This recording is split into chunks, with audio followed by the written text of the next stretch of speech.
Welcome back to my channel. I'm here. We're about to enter the extraordinary life of Catherine the Great. Make sure you watch this series till the end to uncover all her secrets. In 1762, at the tender age of 32, Catherine ascended to the throne of Russia. Her path to power was one fraught with intrigue, conspiracy, and a daring coup d'état that ousted her husband, Peter III. Yet as the years rolled by, Catherine's initial concerns about legitimacy faded into the winds of history. She reigned not just as Empress of all Russia, but as a force that reshaped the very notion of power, leaving an indelible mark on Russia and Europe. Catherine's early years in Russia were marked by a deep sense of displacement. Born Sophia Augusta Frederica in the Prussian city of Königsberg, she was the daughter of the Duke of Prussia and a member of the Hohenzollern dynasty. Her mother, Princess Sophia of Anhalt-Zerbst, though of German nobility, was viewed as a nobody in the royal pecking order. From an early age, Catherine exhibited a remarkable thirst for knowledge. While the royal family largely ignored her, her aunt, the Landgravine of Hesse-Kassel, provided her with a rich education. Young Sophia immersed herself in books, devouring literature and history. This early exposure to the written word ignited a passion that would shape her destiny.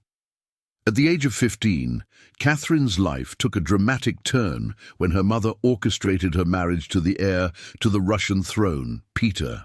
The wedding ceremony was a grandiose affair, filled with rituals and traditions that emphasized the union between two powerful states. But behind the opulence and ceremony, Catherine knew that her status as an outsider remained unchanged.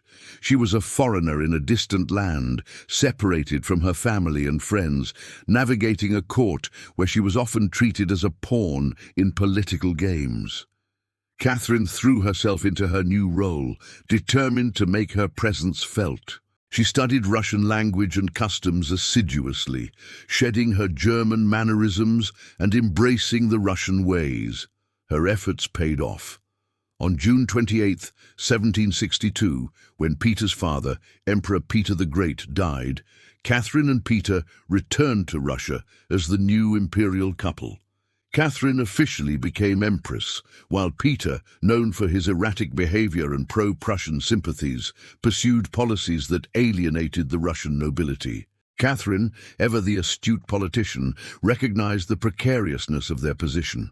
She understood that Peter's unpopularity could threaten the stability of the empire. As tensions escalated and factions formed at court, Catherine's isolation grew. Peter's dismissal of her advice and his growing closeness to her own mother only deepened her sense of vulnerability. In June of 1762, the fragile facade shattered. Peter's anti-Russian policies and his decision to start a war with the Ottoman Empire pushed the nation to the brink of chaos. Catherine, fearing for her own security and that of her infant son Paul, found herself at a crossroads. With the support of influential courtiers, generals, and her lover, Grigory Orlov, Catherine orchestrated a coup. Peter was deposed, and their roles were reversed. Catherine found herself sharing the throne with the man she once called her husband. But the change in power was not a smooth one. Peter's refusal to accept his dethronement plunged the country into turmoil. Loyalists rose in opposition, leading to a civil war that shook the foundations of the empire. Amidst the chaos, Catherine's son, Paul, was proclaimed the sole heir to the throne, solidifying her position as the de facto ruler. The following months were a whirlwind of activity as Catherine reoriented her government, appointing loyalists to key positions and balancing the interests of the nobility. But even as she consolidated her power, whispers of her past followed her.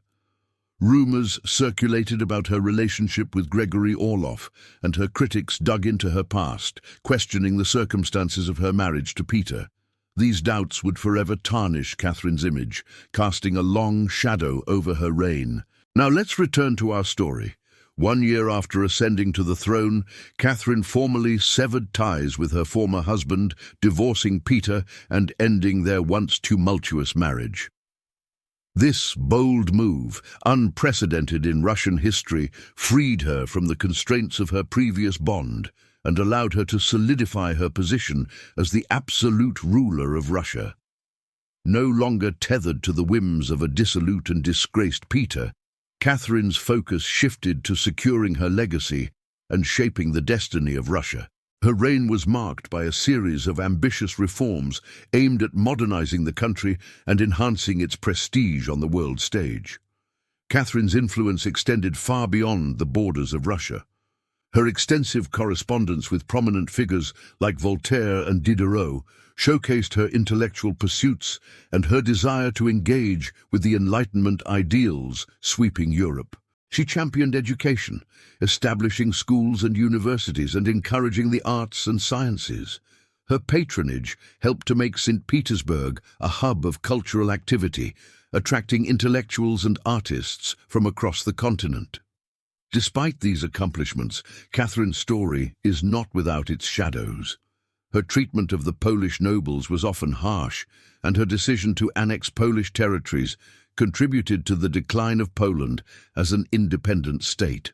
Furthermore, her infamous lover, Grigory Orlov, cast a long shadow over her reign, with rumors of his influence tainting her public image. As Catherine's reign progressed, her relationship with her son, Paul, became increasingly strained. Paul, influenced by his counselors, grew resentful of his mother's dominance and began plotting to curtail her power. This rift between mother and son foreshadowed a turbulent chapter in Russian history. As we come to the end of this episode, let's take a moment to reflect on the journey of Catherine the Great thus far. From her humble beginnings in Prussia to her audacious rise to power in Russia, her story has been one of resilience, ambition, and political acumen. But amidst the triumphs and controversies, one question looms large. How did Catherine manage to outmaneuver her rivals, secure her legacy, and reshape Russia in her image? What strategies and alliances did she employ to navigate the treacherous waters of 18th century politics? And what were the defining moments of her reign that solidified her place in history? Join us in the next episode as we continue to explore the extraordinary life of Catherine the Great and discover how she left an indelible mark on the course of Russian history. Thank you for joining me on this journey through history. If you've enjoyed this episode, don't forget to subscribe to our channel to get notified when new episodes are released.